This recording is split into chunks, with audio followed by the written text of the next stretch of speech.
Welcome to the Drive podcast. I'm your host, Peter Attia. If you like this video, please let me know by subscribing to the channel or visiting my website to become a member for more exclusive content. I was in a taxi and the phone rang and I knew it was my mom, and she said, the doctor would like to speak with you. And I took the phone and he said, I'm so sorry, Mrs. Chittick. We tried everything. We worked on him for 50 minutes because he looks so young, but he didn't make it. And I remember I said, is he dead? And he said, your husband had a heart attack. And I said, is my husband dead? And he said, yes, Nate is dead. And then I just said to them with no emotion, he's dead. And Toby was like, who's dead? And I was like, Nate's dead. And she screamed and then began what would be the most transformative, painful, and probably beautiful last 4.5 years of my life. So how long did it take you to get back to LA? So there was one plane going back to the US that day. So it was late Saturday night. And I knew I had to get home to my kids because they didn't know. And I really didn't even know what they'd seen. And that's another discussion we'll get into because I didn't really know. There's a million things around that. But they thought that he had fallen. But I know more about what they thought. But there was one seat left. And when I got to the airport, they were like, there's not enough time. It was like 20 minutes. The door was shut. And through 1,000 miracles, and I will say, and I tell this to people all the time, in your biggest challenges and crises, there are angels literally all around you.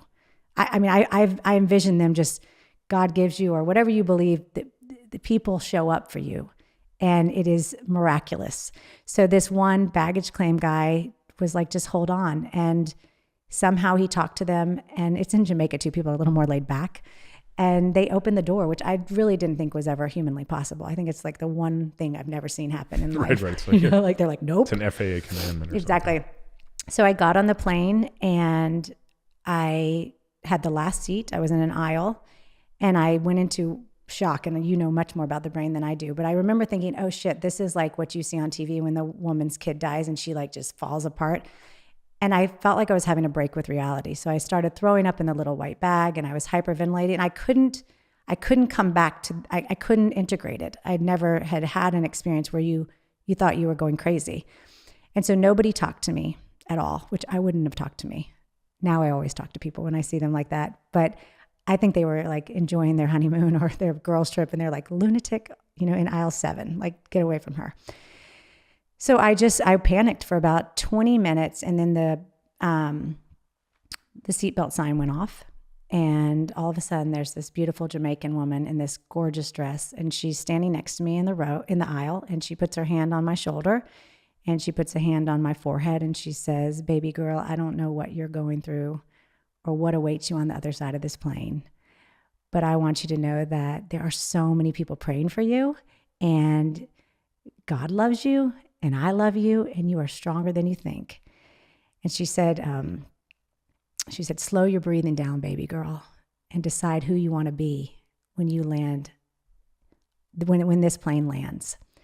And I don't know what it was, but it recalibrated my breathing, and she kind of just patted my shoulder. She left, and then I actually spent the next 4 hours on that flight, the layover in Texas, and then the flight home deciding hopefully who I would be, a week from now, a month from now, 5 years from now, 10 years from now. Because on that plane ride, I got really clear that they had just lost their dad, but they weren't going to lose me. And that kind of became my North Star from then on. And I got home. I went to my mother-in-law. My mom picked me up, probably the worst drive you could ever imagine, from LAX at about midnight. And I went to my friend's house and do you want me to go into this part? Yeah. This is the part that you can't make it better. But I got to my friend's house where my kids were. They were 9 and 12 at the time. And they had been waiting all day and I had lied to them. And they said, is dad okay? And I had said over FaceTime, he's not doing well, but let's just keep praying for him. And because I couldn't bear to tell them over the phone. I had to be there. And so now it's funny because we joke about that, like you lied about really big things. I'm like, I know I did, but I've admitted to it. So I got there and I gave them both a hug and I asked everybody to leave. And I said 3 things. I said, your father would have never left us if we weren't going to be okay. It just wasn't his style. Do you understand me? And they nodded. I'm like, yes, Mom. And then I said, I need you to know that I'm enough. I have no idea how I'm going to do this. I don't know how to live life without your father. I don't know how to raise you guys without your father, but I'm certain I'm going to figure it out and we're going to have a great life. And you guys need to stay being 9 and 12 and don't need to worry about anything because I've got this. Do you understand? And they said, yes, Mom.